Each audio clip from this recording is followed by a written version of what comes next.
عمر برزخی چون که او قدر زیاد از چشم ما پنهان است و او قدر رول برای نقش تربیتی ما در دنیا نداره، از او خاطر بحثای خیلی زیاد از او نشده. ما اول به الله تبارک و تعالی است. فقط امی قدر در قرآن برای ما ذکر میشه پشتی سرم که عذاب قبر هست، سوال و جواب از منکر و نکیر هست، اونجا کلکینا از دوزخ و جنت باز میشه به هر کس. قبر برای بعضی مثل یک چقوری جهنم است، یعنی وادی جهنم است، و برای بعضی مثل باغچه از باغچه های جنت است. این مسائل که در حدیث برای ما آمده اینی قدر هسته. در غیر از او حالات برزخ الله همینطور سرگنگ باقی مانده و ما نمیتونیم کلی حالات های از او را بررسی کنیم. علتش هم است که حالات قیامت زیاد بیان میشه، برای که به خاطر ازی که ما تربیت شویم در دنیا چه قسم زندگی خود پیش ببریم. حالت برزخی کدام رول در تربیت انسان در اینجا نداره. بله عذابای قبر بر ما بیان شده، لیکن این عذابا اونجا در قیامت هم است. این اشاره به دو مردن و دو زنده شدن است. ذالکم بانه، ذالکم این نرفتن شما، نه بیرون آمدن شما طرف دنیا، چرا برشان اجازه نیست؟ بانه بسبب عزیز اذا دعی الله، بخاطر عزیز که وقتی که دعوت داده میشد، آواز داده میشد به الله تبارک و تعالی وحده، در حالی که الله یک و یگانه بود، یعنی به طریق وحدانیت و یک تاپرستی دعوت به سوی الله داده میشد، یا است که تنها برای الله آواز میدادید مشکلات، کفرتم شما انکار میکردی، میگفتی نه نه نه با یک الله باید آواز داده نشود، دعوت به سوی توحید الله نشود. و این یشرک به، اگر شرک ورزیده میشد امرای الله در دعاها، در نظرها، در عبادتها، تو امینو شما باور داشته او را یقین میکردی. فالحکم لله العلی الکبیر، فیصله عالی خاص برای یک الله است. عالی همو معبودایی که شما اونجا میگفتی که شریک است، هیچ چیز نداره، برای یک ذات علی است، یعنی که ذاتش بلند و بالاست، الکبیری که صفاتش بزرگ است. عالی کل اختیارات از الله است نمایان، که امو کسایی که شما شریک میدانستی هیچ چیز نمیتونه. شما کاری در دنیا میکردی که بسیار غصه آور کار بود. توحید الله که بیان میشد شما بس دیگه از او انکار میکردی، سرتان بد میخورد. خب لیکن وقتی که مسائل شرک بیان میشد باز شما باور میکردی. عجیب، کسی براتون قرآن اعلا کرده توحید بیان میکرد نمیشنیدی، یک کسی دیگه حکایات شروع میکرد، حکایات، خیالات، خواره، باز بر ازو گوش میماندی، او را خوش میکردی. هو الذی، الله خو ذاتی است، یوریکم آیاتی که نشان میده شما را دلایل توحید خدا، هم در خارج هم در درون وجود شما. و ینزل لکم من السماء، روان میکنه برای شما از طرفی بالا رزقا، خوراکتان، آن چیزی که سببی بقای شما میشه، آبی باران که سببی رویدن تمام خوراک ها و گیاه ها و میوه ها میشه، نور و حرارت آفتاب بیبی دیگه چیست، آب و هوای فضا را بیبی، کلی ازیا برای بقای وجود انسان، برای زندگی انسان خیلی مؤثر است. الله میگه ما روان میکنیم.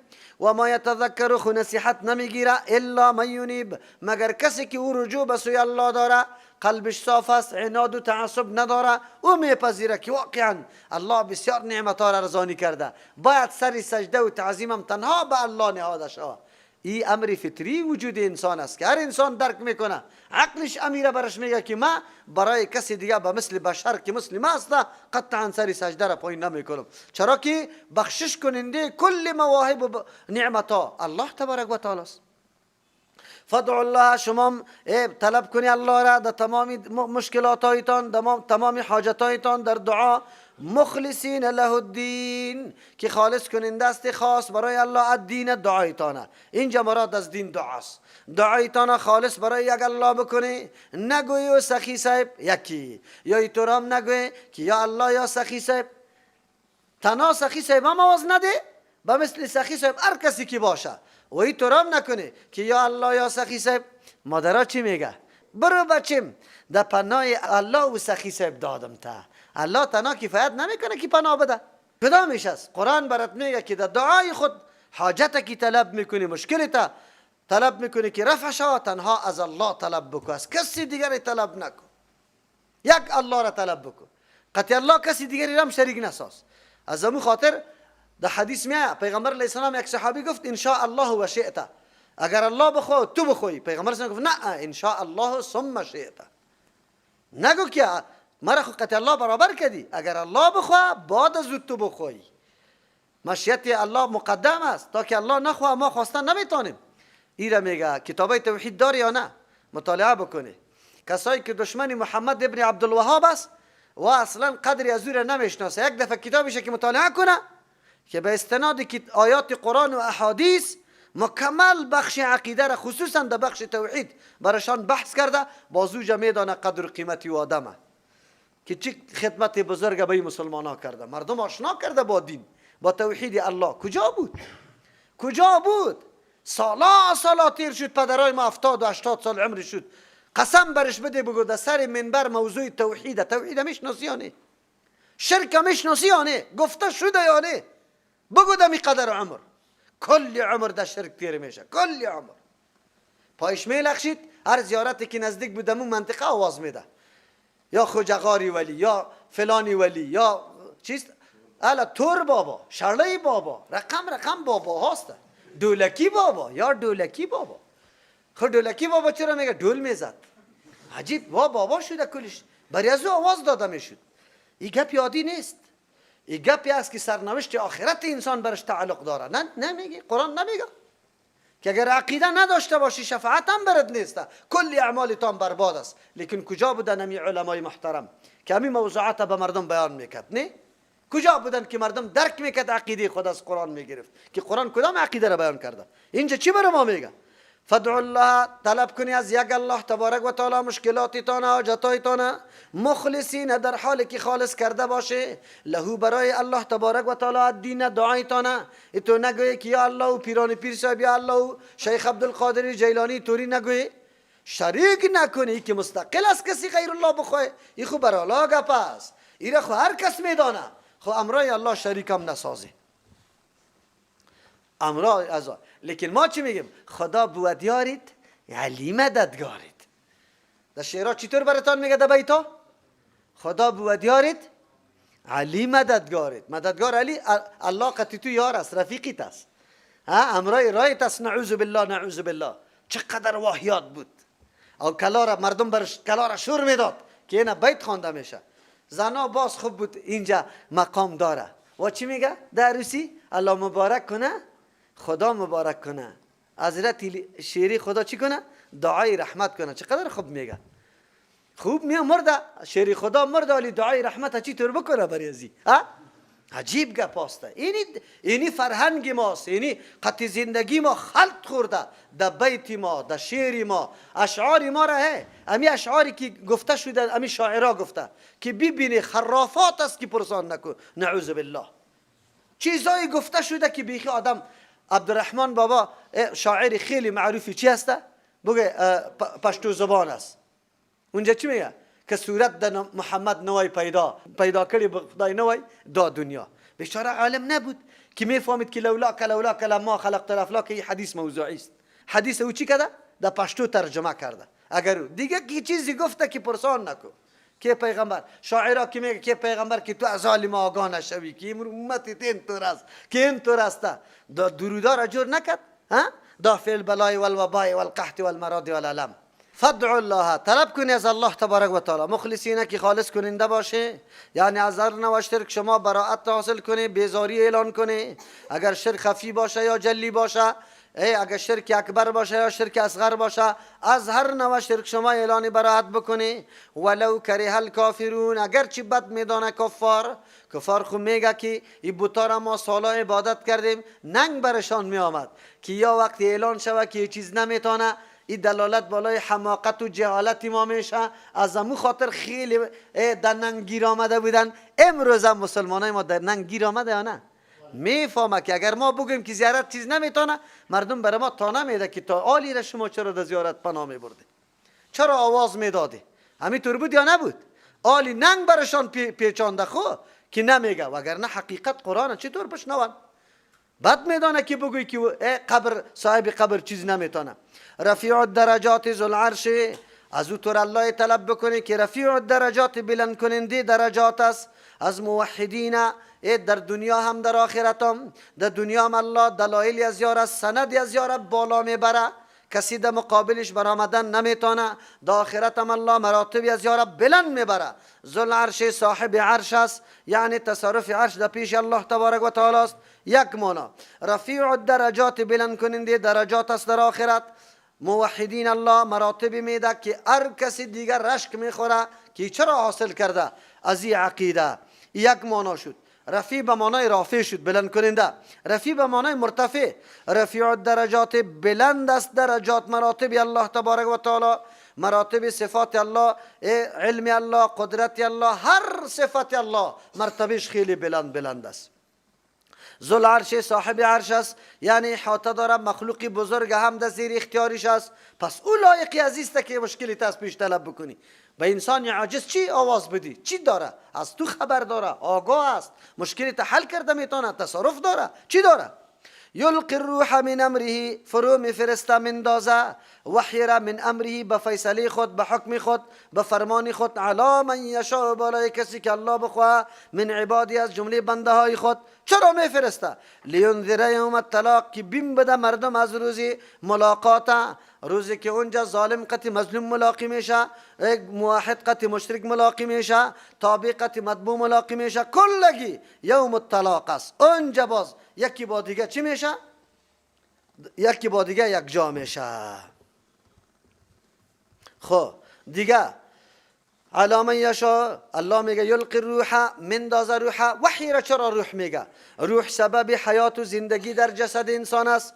انسان که انسان میشه توسط روح است. چرا؟ تمام قوت های وجودی از ایده حرکت میه، فعالیت کرده میتونه. تا که روح نباشه هیچ فعالیت از همین نیروهای وجودی چیستا گرفتن نمیتونه، هیچ فعالیت کرده نمیتونی. از همون خاطر است که روح اهمیت بیشتر داره. روح بری خود غذام داره. اشاره کرده که وحی الله که قرآن است یا حیثیت روح داره. از او خاطر در اینجا بشارت بزرگ به اهل قرآن است. کسی که الله توفیق برش داده، علوم قرآنی الله برایش نصیب کرده، با قرآن سر و کار داره، الله تبارک و تعالی میگه روح است. این روح است در وجودی تو، کل نیروهای تو را آلی در حرکت میاره. کسی که قرآن در قلبش داخل شد و آرام نمی نشینه. اگر 1000 قسم تهدید مرگ شد، هر نوع تبلیغات در مقابل شروع شد، آرام نمی نشینه. چرا؟ به خاطری که وحی است. این روح است. روح تو را در حرکت میاره. من عبادی لینذر، که بیم بده یوم التلاق، مردم بترسان نکنه. این حالتی که فعلا شما روان هستی غلط است، نادرست است. ما ملاقی میشیم، این می قبرها میخیزه، باز قط ما گفتگو شروع میشه، به الله عجیزی میکنه که یا الله ما امر نکده بودیم. این مردم ها بود که پشت سری قبر ما گلبتا جور کرد، رختار اوار کرد، مجاوراشیست، نمکار ماند، به مردم ها تعبیرای گناگونی خوابار میکرد. عجیب گپا بود. کدام ولی امی دستور داده؟ یک پیشان یک سند خو بکشه، کشیده میتونه؟ قطعا نه. با جز از اون کسایی که گمراه بوده، ولی نبوده، حق نمیشناخت و باز این گپا را میکنه، اوی که خودش دین نفهمیده. یوم هم بارزون، در روزی که یا بیرون آیندگان هستند، یا آشکارا شوندگان هستند در پیش الله تبارک و تعالی، ظاهر شوندگان است. لا یخفا علی الله، پوشیده نمیمانه بالای الله تبارک و تعالی، منهم از یا شیئون، چیزی را. در روزی که ملاقاتا صورت میگه، روح با بدن، اعمال عابدین و معبودین کلشان، ظالم و مظلوم، آخرین و اولین، کلگی رو برو میشوند. در اونجا در پیش الله تبارک و تعالی همه چیز ظاهر است. عمل، اخلاق، عقیده، کل چیز، همه چیز ظاهر است. ندا میشه لمن الملک اليوم، امروز پادشاهی برای کی است؟ این ندا یا از جانب الله تبارک و تعالی است، یا از جانب ملک است که الله معذف میکنه، یا از جانب امی مردمایی که روبرو شدن از بین خودشان صدا میشه امروز اختیارات، پادشاهی، تصرفات در پیش کیست؟ لله الواحد القهار. امی کلگی اعتراف میکنه. اگر آواز خودشان داده، جوابم خودشان میده که غیر از الله تبارک و تعالی که ذات یکتا بود، واحد بود، هیچ شریک نداشت، القهار که زبردست بود، هیچ کس هم تو برابرش نبود، برای از او تصرف است. یا ملک میگه و بعد از او جواب میگه، راجح است که آواز الله تبارک و تعالی میده، به خاطری که نمایان شوه که حتی ملک که مقرب است، پیغمبر که خیلی قدر داره، دمی روز لب بی خود بدون اذن الله شعور دادن نمیتونه. خب ثابت شوه که تصرف واقعی در پیش کیست؟ بعد از او کسی جواب دادم نمیتونه. لله الواحد القهار. الله میگه برای یک الله که واحد قهار است. اینجا معلوم میشه الله خوب تصرفش در دنیا بود، لیکن برای تو موقع داده بود، اختیار داده بود، رفت و آمد میکردی، هر طرف که چکر میزدی. خب اونجاست، هر چیزی در پیش روی آماده. از الله یک چیزی تام پنهان نیسته. چطور کسی باشه اینطور عقیده به الله داشته باشه باز گناه بکنه، باز ما چیزی را که الله امر کرده ترک بکنه، چطور شده میتونه؟ الیوم تجزا کل نفس، امروز پاداش داده میشه برای هر نفس بما کسبت، در بدلی و عملی که کسب کرده در دنیا، خوب است یا بد است. لا ظلم الیوم، امروز ظلم نیست. ظلم ایرمه که زیاد سرت شمار کنه گناه را، یا از عمل نیکی چیزی را کم بده. نه این گپا نیست. ان الله، یقینا الله تبارک و تعالی سریع الحساب، جلد حساب کننده است. چه روزی است؟ یک طرف اظهار پادشاهی و تصرف الله میشه، دیگر طرف مکمل چیزا ظاهر میشه، هیچ کس باقی نمیمونه. دیگر طرف ظلم وجود نداره. دیگر طرف در آن واحد در وقت کم حساب میشه. در حدیث میاد کل محاسبه مخلوقات برابری نصف روز این دنیا است. وانذرهم یوم الازفه، بیم بده پیغمبر علیه السلام این مردمای غافله، این مردمایی که شب و روز پشت مادیات دنیا روان است، آخرت فراموش کرده، الله خود نمیشناسه، غافل هستند، نه نماز نه روزه نه عبادت. این مردم را بیم بده یوم الازفه، از روز نزدیک، از روز زود آمدنی. قیامت یک نامش آزفه است، زود آمدنی است. از القلوب، چه رقم روز است؟ در آن وقتی که قلبا لدل حناجر، در پیش گلونا هستند، کاظمین، که مردم از دست غم پر هستند لیکن ظاهر کردن نمیتونه. قرآن چی تعبیری داره؟ او حالت عیبتناک نمیشه به این کلمات در اینجا ظاهر شود و ما و شما درک از او را بتانیم. خب بله، در روزی که از القلوب، قلبها خود در جای خود از خود تغییر نمیکنه. در فارسی برش میگیم جان به لب رسیده باشه، جان به لب. هیبتی روز، حالتی روز انسان اینطور کرده باشه که بس دیگه. اونجا میگه کاظمین، که پر از غصه هستند خود ظاهر کرده نمیتونه. الله اکبر. مال ظالمین نمی باشه برای ظالمین، مشرکین، کفار، من حمیم، دوست که دفاع از پیششان بکنه، ولا شفیع، نه سفارش کننده، یطاع، که سخنش پذیرفته شوه، اطاعتش کرده شوه. اونجا پیغمبر، اولیاء، ملائک، هر کس شفاعت هم کرده نمیتونه تا که اذن کی نشوه. من ذا الذی یشفع عنده الا باذنه. یعلم خائنة الاعیون، بسیار صفت تربیتی است به انسانی که واقعا یقین کنه، باور کنه، بس کفایت برش میکنه. چی رقم؟